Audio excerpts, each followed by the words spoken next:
When you know what to look for, people are easier to read than a PDF.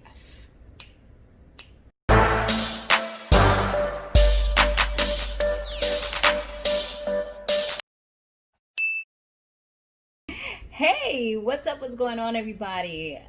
Definitely make sure that you subscribe, turn on your post notifications so that you don't miss any of my videos.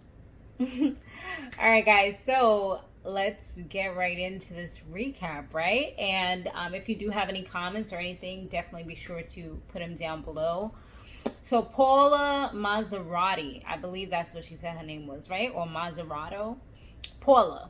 So she's now working with Davis McClean, and they're trying to work on Tasha's case. But Tasha, of course, her case is pretty complicated. So even Paula's like, yo, it might be best to just kind of just get off of this right now because this is going to drag you down. But Davis is in it. I mean, and he knows that this is going to make him the king of all kings, you know, and everybody's looking for that top spot, especially when they in these types of industries, you know what I'm saying? Because the better you do, the more money that you get. So now that she said or mentioned Tommy as a person she collaborated with or whatever in order to kill ghosts, now this is making her look bad because this is like she ordered a hit type of thing, and she's the person who's giving orders. So that's how they was able to kind of connect. Because I'm like, I thought by closing the state case or the regular case that one would not be able to trickle over into the other because that one's closed, now this one's open. But nah, that's not even how it went. And so they was asking Tasha, like Paula and Davis, they asking her a few questions, you know, just trying to get a feel for her situation. But she kind of says that she's involved to a certain extent, and he's like, all right, let's pretend you understand. So he started asking her some questions, and it's like, you can't have any hesitation, you can't be like kinda, maybe, in between, like, nah, it's a yes or no. So if you wasn't, then you gotta say no, and that's just it. That's how it has to go. Davis, he ends up talking to Tyreek later on, and he wants him to kind of talk bad about Ghost in the eulogy and make him out to be a monster so that way it can help his mom's case. I'm like, that's not the worst thing for him to do, or it kind of would make people look at him a little bit like, damn, his father was that bad. Maybe he wanted, I mean, in the back of my head I'll be like, damn, maybe he would have wanted to kill him, you know what I'm saying? So it might not have really been the best option, even though it would help his mom's out. But it's so many people invested in this and trying to make sure that Tasha takes the blame. So that even caught Davis' attention, like, you know, why is Sachs going so hard trying to pin this on her? Like, what is it that the state has invested in this? Or who's somebody's doing this for a reason. So what's the reason? You know what I mean? So he's trying to look further into that. But at the end of the day also, or Stern, he's also telling Tyreek that they have to make sure that his father's legacy is upheld, because if not, then that can also take money out of his pockets. And you know, Stern invested a lot of money into Ghost and a lot of the ventures that he was doing. So that's how they have that capital that Tyreek is going to be getting. Of course, if it all becomes he was this big kingpin with all this drug money, whatever, then a lot of that money can probably be seized by the government, and at the end of the day, Tyreek is going to lose. So Stern was trying to put that in his ear, as well as, of course, Stern don't want to look bad, because then it's like, okay, so you was associated with a well-known, like, kingpin?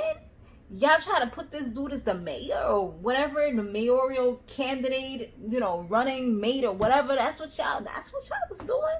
You know, so that's why so many people's invested in hiding what's really going on and hiding the truth and pinning it on Tasha. Like, yo, she was the one in command. She was doing this. She was doing, like, so y'all trying to tell me that she was the one at the top and she was giving commands to her man? Like, really? I mean, it kind of looked like that's what Monet's doing. Now that you think about it, I mean, like, this woman is running things, and she's handling hits and doing everything. I mean, she is what they are trying to say Tasha is. You know, and I think I said this in the last episode as well. So Monet definitely has a thing for Hispanic guys. Plus, she knows how to make sure that she keeps people in her pocket. So that's what she's doing with her little caliente man that she got over there. She had him in her bed. He looked like he caught straight feelings for her. But, you know, I feel like she's keeping him because he's valuable. And I've noticed from the way she talks, she keeps people next to her that's valuable. Or that she can use in some type of way. If she don't have no use for you, then you're expendable, you know? So, yeah, that's the cop that actually showed up at the house the other day. So she got a little thing going on with him. But I don't think she don't really want her kids to know because, first of all, she's still married to their father. I'm surprised she didn't have a bigger ring. Like, I seen her ring, but I was like, I thought it would have been bigger. Because, you know, but maybe she wanted to keep it low-key or whatever. She more about the money than about flaunting a little something. But, yeah. So, Zeke, he went to see the professor to talk about his, like, paper and stuff like that. And I feel like he's just blowing it. Because, first of all, I forgot her name. But he flirting with her, going hard. I'm like, dude, what are you doing? And then Tyreek wrote the paper for him, and he's like, make sure you read it. You could tell he ain't read it because he just kept on trying to, like, throw her off or talk about other stuff. And I'm just like, dude, you gonna get both of y'all in trouble at the end of the day because this woman, she's in love with the other dude, the other professor. She don't got nothing for you. And come to find out, y'all, when she was talking to her sponsor, I'm thinking that they said that she was a sex addict and he wrote a book about her being a sex addict. Is that what it is? Because that's what it seemed like to me. Because I know she said she was tight with him about him writing a whole novel about her, you know, and that's when they had sex. And then when she saw her sponsor was like, you don't want to be the person that he wrote about with this love and sex addiction. There's addictions for everything, honey. So I wonder who else she gonna try to have sex with. I mean, because when you got an addiction, you need to feel the itch, you know? So this should get pretty interesting as time goes on. So Sax, he has a meeting with John and the other guy. What's his name? Steven? And they ready to take Tasha down. I mean, they want her to be this big drug queen kingpin for this RICO case, and they ready to charge and get a conviction. So they just want that conviction under their belt and to, like, completely shut down this case. That's what they want to do. Davis, he's ready to, like, try to flip the whole story like I was saying earlier. So then he had Sullivan, which was the other attorney. He had her come in the judge's chambers. They had, like, a little trial or whatever. Well, I don't know if you would call it trial, maybe like a deposition or something, where all of them was in there and he was asking a few questions. And it was making Sax look bad, like he had some type of hidden agenda or something. But Sax kind of flipped the coin and ends up bringing Bianca and asks her questions that were either supposed to be answered as a yes or no to kind of play with her a little bit and get it to more so be on his favor. By the questions that she answered, he was able to proceed or convince the judge to proceed with this whole trial that he wants to have for Tasha. So she's like, you know, there is some substance to this. I don't know if she's actually the queen pin, but there's something going on here. But Bianca ain't really with it. She's like, yo, he's a scumbag. She's like, she even told Davis, like, I want to be put on the stand because this guy, he's dirty. She's like, she's so over him. I mean, she's worked with him a few times, but I think she was really annoyed that she was put on the stand for that, and she kind of wasn't really with it. And the way he was asking the questions is like, it made it go in his favor, and she couldn't really explain the things that she wanted to explain at that point. So now, Lorenzo's brother, he comes to the house. I forgot his name, but he got out of jail. So it's like, He was supposed to do a longer bid than that. So they, you know, they welcome him. He's all like, you know, what's up, everybody? He even was looking at her daughter kind of nasty, like, oh, you filled out. Like, dude, that's your niece. What are you talking about? But once they got him out, once Tyreek ends up going with Kane, but once Tyreek and Kane kind of got to an understanding, you know, Kane wanted to let him know, like, don't be telling anybody our business. You know, what goes on in our house goes on in our house, and that's it. Tyreek is just kind of like, you don't even got to tell me about that. Like, you don't got to worry about nothing. And just the person you need to worry about is your uncle, because he's a rat.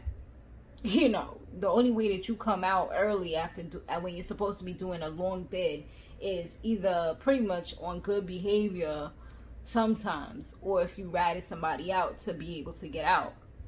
So, you know, it made them think about it. And when he came back and reported back, told his moms that, she was kind of like, you know, she's noticing that there's more to Tyreek than, you know, just this smart kid that's in the same school as her son.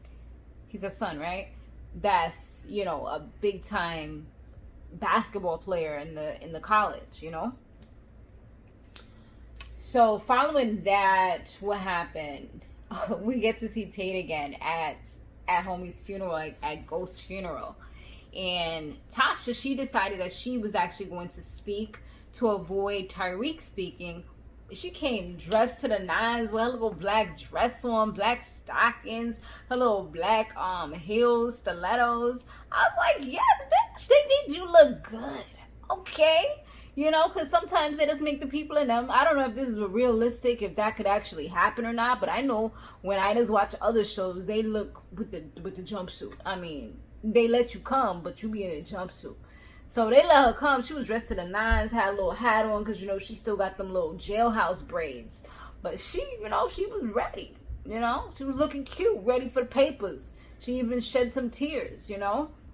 Because at the end of the day, even though it went downhill, that was her husband, you know, and you shared a life together. You shared dreams, you shared kids, you shared a house. So even though it got sour and the love faded, it's like you still cared about that person, you know. So anyway, she was ready to do it, but then at the last minute, like, I mean, not the last minute, but they put the shackles on her, and Davis is like, nah, this ain't a good look. This ain't what we want to go down in the papers. Like, can y'all take it off? They're like, nah. And then Tate offered to do a eulogy, like, nah, chill, man. We not doing that. Of course he would want to be the person to do something so that he can get more press. That's, for him, that's what it's mainly about, you know? But luckily, Tyreek, he stepped up to the plate and he gave a eulogy. He gave a pretty good one similar to what his mom had told him to do, to just kind of be neutral. Just say he was a complicated man, you know what I mean? That's what he said. He said that he did his best, and even though it wasn't all the things that he personally would agree with, or he didn't agree with all the choices that his father made, it did teach him many lessons. It taught him how to be a better person, you know, how to find a better way to do things. He said it taught him, or this whole experience taught him things about his dad that he didn't even know. He also said that he's learning more about him now than he knew when he was alive. He said he is going to be the manifestation of what his dad was never able to be. Booyah! I was like, yes! Y'all didn't expect that, right? Nah, but that joke was good, though. I was like, okay, Tyreek is up there doing the damn thing. You better speak, boy. You know, and his mom was like, you know, you'd be like, Mama taught you well, boy. Mama taught you well, you know? That's when she started shedding that little tear. Because that's why he's in that Kanakalaka studies, man. I know I said it all jacked up, but y'all know what I'm talking about. That's why he's in the Kanakalaka studies. So, but, Sax, he looked real crazy when the whole thing went down with Sullivan and all that. So, I'm looking to see how that goes. Like, I kind of hope that Sax gets in trouble over this or something, you know, and because he always, But I feel like Sax, he knows that this is not right. He's just trying his best to not lose his job. It's like, and that's the thing about corporate situations, is like, you always got to answer to somebody. And that's why it's like, I'd be so done with all that whole chain of commands. It's just so annoying. But yeah, with the whole thing with Kane and his uncle, like, homie dead killed his uncle. He shot him, put him in a little barrel, cut him up, put him in a little barrel. I'm trying to see if I have to do any he shot him, put him in a little barrel. Like, he was not playing at all with him. So I'm like, yo, that was good though, because now you don't have to worry about, like, Samore Love TV. Hold on. What is that channel about? Hold on, that's not... Sorry, y'all. Now they don't have to worry about, like, a body rotting, and the way that they did it, it came out so, like, they did it so easily, where they just fit it into like 2 or 3 barrels or whatever, put it into the truck, and then boom, you know, everything's all good. So they don't have to worry about anything else. So yeah, definitely make sure that you guys, like, share my video and all that. And shout out to you, Saxon Heights. Power, we back. When I was that's what I was looking for. I was looking to see if I had any comments that I had to go ahead and kind of give shout outs. I want to start doing that again, you know, the shout outs. What shows are you guys watching other than Powerbook that's good? Also on Starz, I think I'm gonna watch that I think it's called Hightown. I might try that out because it looks like it might be decent, you know, and I want to get my little money that I'm paying for Starz, you know, get my little money's worth. I've been watching some of the movies. There was one I watched last night. I think it was called Voltron. It was something with Vin Diesel that came out like earlier this year or last year. It was good though. I enjoyed it if you like action stuff. But yeah, I'm not going to make this too long. We ain't going to drag it. Thanks so much for watching, guys. Make sure you check out my other channel, Samore Love TV. We doing it, okay? And I'll see y'all on the next one.